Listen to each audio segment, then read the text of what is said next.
आज भारत देश में लोग तर्क करना भूल गए हैं या फिर तर्क करना ही नहीं चाहते। जैसे कि राजनेता लोग जो बोल देते हैं उन पे बिलीव कर लेते हैं। आज भारत देश में ये बात चल रही है कि संविधान के रचयिता कौन थे, डॉक्टर बी.एन. राव थे या फिर डॉक्टर अंबेडकर। मैं ये सवाल पूछता हूँ पूरे भारत से, मैं पूरी जाति से पूछना चाहता हूँ, चाहे सवर्ण हो, चाहे फिर दलित हो या फिर कोई समाज का हो। आप ये बताइए। मेरा तो क्वेश्चन मेरा सवर्ण से है। चलो मैं मान लेता हूँ कुछ पल के लिए कि डॉक्टर बी.एन. राव ने बनाया था संविधान। तो अगर उन्होंने संविधान बनाया था तो उन्होंने जाति के आधार पर आरक्षण क्यों दिया था? क्यों दलितों को आरक्षण दिया था? क्या उनको सर्वे नहीं कराना चाहिए था? अगर वो बहुत बड़े ज्ञाता थे, उन्होंने संविधान का रचना किया है, तो उनको आर्थिक तौर पे, आर्थिक के आधार पर आरक्षण नहीं देना चाहिए था?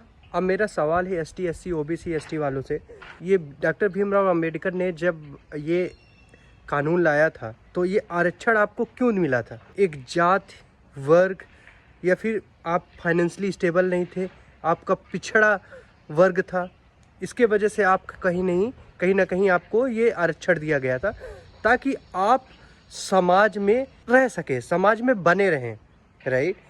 समाज में आपको कहीं ना कहीं दबाया ना जाए, आप पढ़ लिख के आगे बढ़े, इसलिए आपको आरक्षण दिया गया था। अगर आज के ज़माने के हिसाब से देखें, दुनिया इतनी तेज़ी से बढ़ रही है, तो अभी जो एसटी, एससी, ओबीसी या फिर एसटी वाले लोग हैं जो ऑलरेडी गवर्नमेंट जॉब में है, फाइनेंशियली स्टेबल हैं, तो क्या उनको मिलना चाहिए? क्या उनको ये आरक्षण लेना चाहिए? ये क्यों? तो मतलब अगर आप ये आरक्षण अगर आप ले रहे हो तो अभी भी आप मानते हो कि आप पिछड़े हुए हो, तो आपको फिर मान लेना चाहिए कि आप पिछड़े ही हो। आज की दुनिया बढ़ रही है, अगर आप बोलते हो कि हम अब पिछड़े नहीं हैं, तो फिर आपको वो लेना भी नहीं चाहिए ना आरक्षण।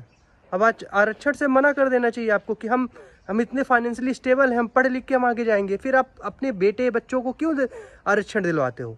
राइट? नहीं लेना चाहिए। दुनिया बढ़ रही है, आपको आज के हिसाब से, आज के कानून के हिसाब से चलना चाहिए। अगर आप फाइनेंशियली स्टेबल हैं तो सरकार को अभी कानून लाना चाहिए, समझना चाहिए कि अगर जो भी फाइनेंशियली स्टेबल हो गया है, स्टेबिलिटी के हिसाब से, एक फाइनेंशियल स्टेटस के हिसाब से ये आरक्षण देना चाहिए।